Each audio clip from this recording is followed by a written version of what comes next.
The streets of Manila buzzed with the sound of life, the rumble of tricycles, the chatter of street vendors, and the faint hum of music spilling from nearby cafes. The city was alive, glowing beneath the orange hue of the setting sun. But among the crowd, one small figure stood apart, a boy no older than 14, barefoot and holding a battered old guitar close to his chest. His name was Eli Mendoza, though most people just called him the street kid. Eli's clothes were torn, his face smudged with dust, and his eyes, though tired, still carried the kind of light that only dreamers have. Each evening, when the sun began to melt into the skyline, Eli would find his place near the same broken lamppost across from an old cafe. The lamppost flickered on and off, like it too was struggling to keep shining, just like Eli. He would sit there quietly, tune his guitar with care, and then close his eyes as his fingers brushed over the strings. The instrument had missing frets, and one of the strings was replaced by a piece of fishing wire. Yet somehow in his hands it still sang beautifully. No one ever stopped to listen. People hurried by, too busy chasing their own lives. Some tossed a few coins out of pity. Others looked away. But Eli didn't mind, because every song he played wasn't for the people passing by. It was for the memory of his mother. Her name was Maria, and she was everything to him. His home, his teacher, his only family. She had worked long nights cleaning at a music bar just so she could feed him and save a little money for his schooling. On weekends, when she returned home late and tired, she would take out an old transistor radio and play her favorite songs. Her voice, soft and warm, would fill their tiny room. Her favorite song was Hotel California. She said it made her feel like she was somewhere else, somewhere peaceful and far away from the struggle of everyday life. Sometimes, she'd make Eli sit beside her and strum the guitar she had bought second-hand from a pawn shop. "Eli," she would say, "music is a language of the soul. Even if no one listens, the world still hears you." Those were words he'd never forget. But fate had its own plans. One cold night, Maria fell sick. Eli remembered sitting beside her in a hospital hallway, holding her hand as she whispered, "Keep singing, my boy. Promise me, no matter what happens, you'll keep singing." She passed away that same week, leaving Eli with nothing but her guitar and a heart full of songs. After that, life became survival. He slept on benches, ate whatever he could find, and sang whenever he could to earn a few coins. Some nights he went hungry. Other nights he sang just to stop himself from crying. But every night before he closed his eyes, he would whisper to the sky, "Mama, I'm still singing. Can you hear me?" One Friday evening, the city was unusually crowded. Tourists filled the streets. Music echoed from restaurants and passing cars. The air smelled of roasted corn and rain. Eli sat quietly under his lamppost, waiting for the right moment. His stomach grumbled. He hadn't eaten since morning. Then, as the first drops of rain began to fall, he tightened his grip on the guitar. He wiped his wet hair from his forehead, took a deep breath, and started strumming. The first notes were shaky, uncertain. Then, slowly, his fingers found the rhythm, and his voice rose above the noise of the street. On a dark desert highway, cool wind in my hair. His tone was raw, cracked by years of pain, but filled with a strange magnetic purity. The sound drifted across the street, soft at first, then stronger, until it wrapped around the air like a forgotten memory. People began to turn. A few stopped walking. A couple holding hands paused to listen. The cafe lights flickered on, illuminating his small frame as the rain glistened on his skin. His voice was trembling, but there was something about it. Something honest, something human, that silenced everything around. A man sitting inside the cafe looked up from his coffee. His eyes softened. A woman by the door lowered her umbrella, her lips parting slightly as if the song had touched something deep inside her. The boy continued singing. Each word carried a piece of his soul. His mother's favorite song had become his lifeline, his way of keeping her alive. By the time he reached the chorus, a small crowd had gathered. Some held up their phones. Others just stood there in awe. "Welcome to the Hotel California." The boy's voice cracked slightly, not from weakness, but emotion. Every note carried the weight of 1,000 silent prayers. When he reached the final verse, his voice grew softer, almost like a whisper between raindrops. His eyes were closed, tears streaming down his face. "You can check out any time you like, but you can never leave." The last note hung in the air, trembling like a heartbeat before fading into the sound of the rain. And then, silence. For a few seconds, no one moved. No one even breathed. It was as if the whole world had stopped just to listen. Then suddenly, applause erupted. Loud, thunderous, heartfelt. People clapped, cheered, whistled. Someone shouted, "Sing again, boy!" Coins and bills began falling at his feet. But Eli didn't bend to pick them up. He just stood there, frozen, overwhelmed. His lips trembled as tears rolled down his cheeks. For the first time in his life, he wasn't invisible. He looked up at the sky and whispered softly, "Mama." They heard me. Among the crowd, one person didn't clap. A woman in her 40s stood quietly, tears in her eyes. She was wearing a long black coat and holding a small umbrella. Her name was Amelia Torres, a respected music producer from Los Angeles visiting Manila for a charity concert. She had seen hundreds of singers, trained dozens of stars. But this boy had something else. His voice wasn't just music, it was truth. She took a step forward, eyes locked on him. "Who is that kid?" She whispered to a local vendor beside her. The man shrugged. "Just a street boy, ma'am. Sings here every night." But Amelia's heart was racing. She couldn't look away. She took out her phone and began recording. "Not anymore," she murmured to herself. "He's not just a street boy. He's a voice the world needs to hear." That night, when Eli finally walked away from the crowd, guitar slung over his shoulder, heart still trembling, he didn't know his life had just changed. Somewhere behind him, Amelia watched until he disappeared into the foggy street. "Tomorrow," she whispered, "I'm going to find him." The next morning, the city woke up to the rhythm of life once again. Jeepneys rattled down the streets, vendors shouted out breakfast deals, and the smell of freshly baked bread drifted through the air. But for Amelia Torres, nothing felt ordinary that day. She sat by the hotel window, her coffee untouched, her mind replaying one image again and again. That boy, his trembling hands, his cracked voice, his tears blending with the rain. The memory wouldn't let her rest. She had been in the music industry for over 20 years, yet she'd never seen such raw, soul-stirring emotion in a performance. It wasn't just a voice, she whispered to herself. It was a story. Amelia was in Manila only for a few days, to judge a local talent competition for underprivileged kids. But after what she had witnessed, she knew she couldn't leave without finding that boy. She grabbed her bag, stepped out into the humid air, and made her way back to the same street corner where she had seen him. The cafe owner, Miguel, was setting up tables when she approached. "Excuse me," she said politely. "Last night there was a young boy here playing guitar in the rain. Do you know him?" Miguel looked up, wiping his hands on a rag. "Ah, the kid? That's Eli. Comes around every evening. He sleeps somewhere near the old train station." Amelia felt a spark of relief. "Can you help me find him?" Miguel nodded slowly. "He's a good boy. Doesn't talk much, but he's got fire in him. Wait till evening. He'll come." "He always does." The hours crawled by. Amelia waited inside the cafe, watching the street, her heart pounding with a mix of hope and curiosity. As dusk approached, the familiar hum of traffic grew louder, and then, through the crowd, she saw him, Eli. Barefoot as always, his guitar slung across his back, his face lit by that same quiet determination. He didn't notice her. He went straight to his usual spot, sat under the flickering lamppost, and began to strum. This time he wasn't singing Hotel California. He played a soft tune, something of his own. The melody was gentle, fragile, like a conversation between his heart and the sky. Amelia stepped closer. When the song ended, she clapped softly. Startled, Eli looked up. His eyes widened.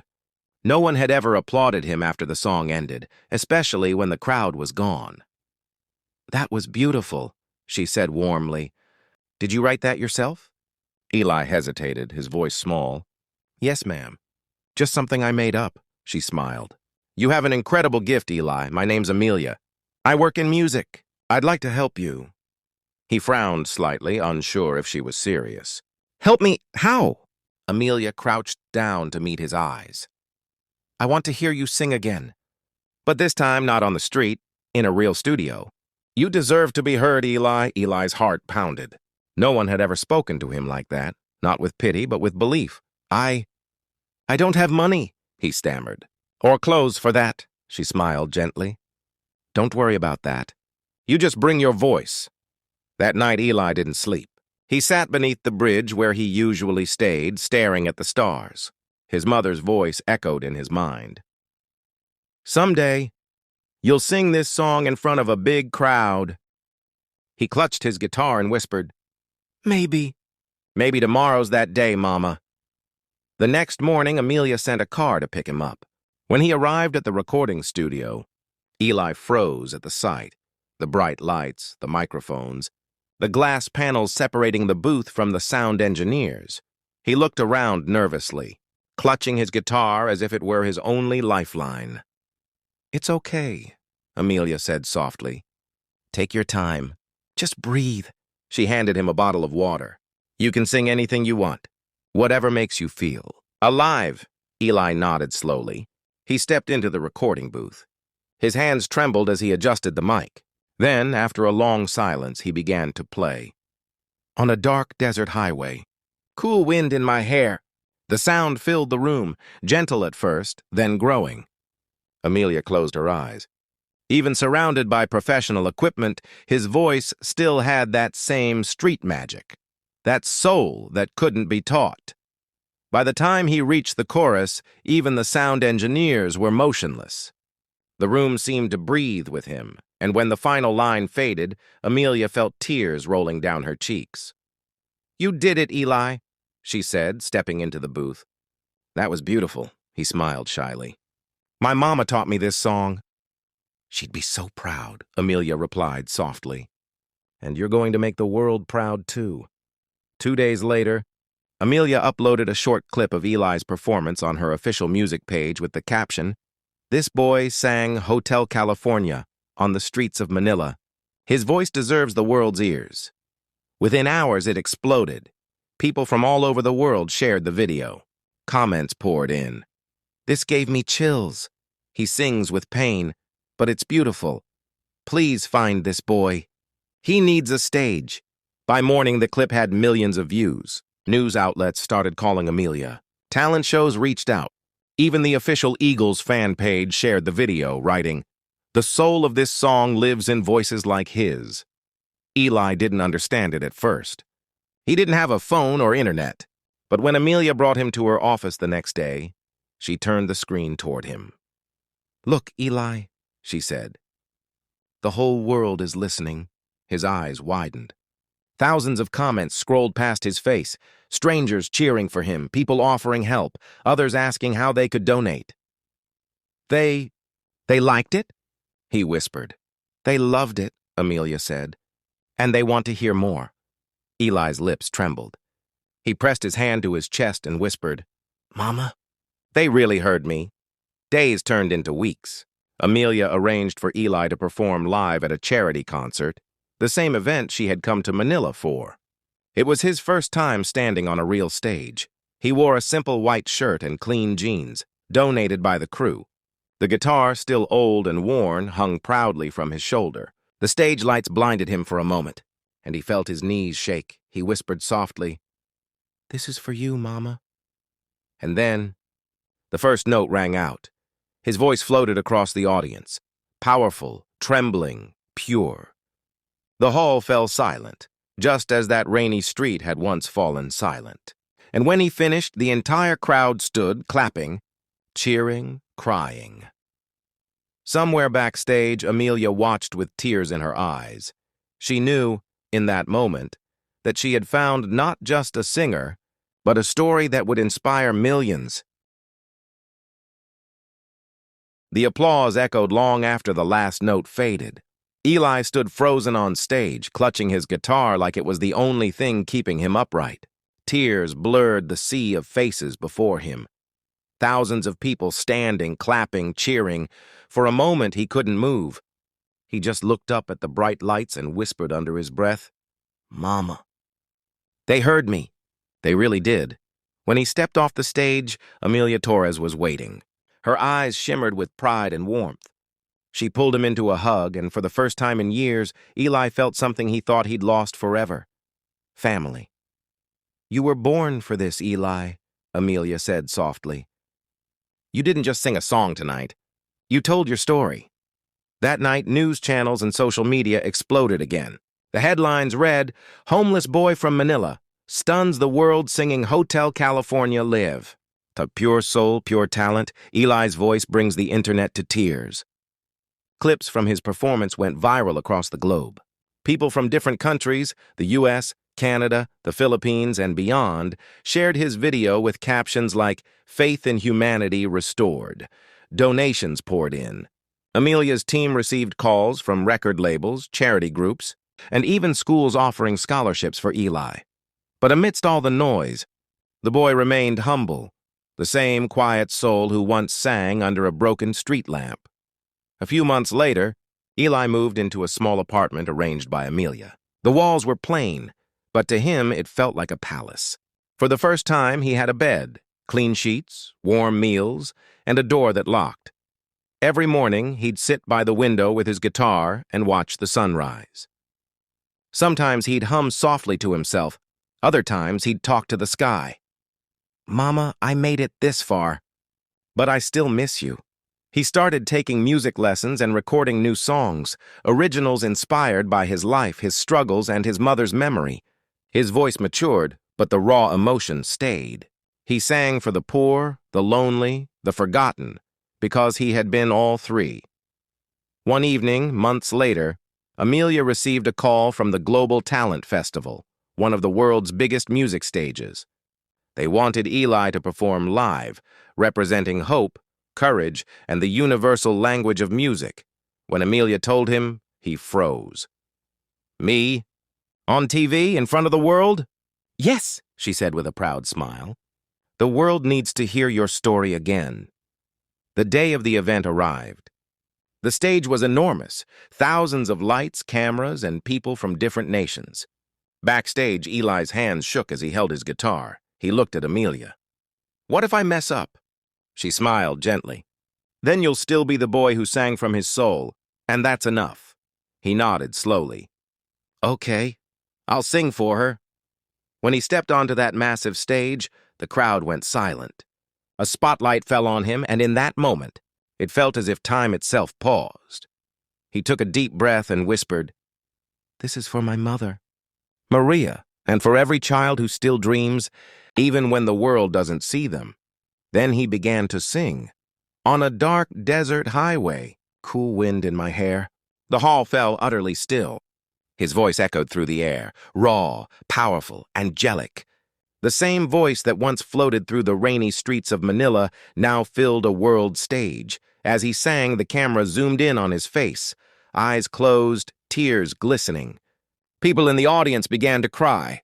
Some held their hands to their hearts. Others simply swayed, lost in the moment. And then, halfway through the song, something magical happened. On the giant LED screen behind him, a photograph appeared. It was his mother, Maria. Smiling and holding a guitar, the crowd gasped. Eli froze for a heartbeat, then smiled through his tears and kept singing. His voice cracked slightly, but it made the performance even more real, painful and pure. When the final note rang out, there was silence again. And then thunderous applause, a standing ovation that lasted for minutes. Eli bowed his head, overwhelmed. The judges wiped their tears. One of them whispered, "That wasn't a performance, that was a prayer." The next morning, his name was everywhere. News anchors called him the voice of hope. Music legends praised his authenticity. His clip from the festival became one of the most watched videos of the year. But when reporters asked him what success meant to him, Eli just smiled and said, "It's not about fame, It's about reminding people that even from broken places, something beautiful can rise. Years later, Eli returned to the same street where it had all begun. The lamppost was still there, flickering softly in the evening breeze. The cafe had been repainted, the street a little cleaner. He sat down with the same guitar, now repaired but still carrying its scars. A few people recognized him and began to gather. A little barefoot boy stood in the front row, holding a toy guitar made of cardboard. Eli smiled at him and said, "Want to sing with me?" The boy nodded shyly. Eli started strumming the first notes of Hotel California. The boy joined in, offbeat but full of heart. The crowd began to clap softly, and in that moment, Eli realized the circle was complete. He had once been the boy who sang for strangers, and now he was giving another child the courage to sing. He looked up at the sky, his eyes glistening. "Mama, your song never ended. It just kept finding new voices. You don't need a stage to be heard, just a soul brave enough to sing."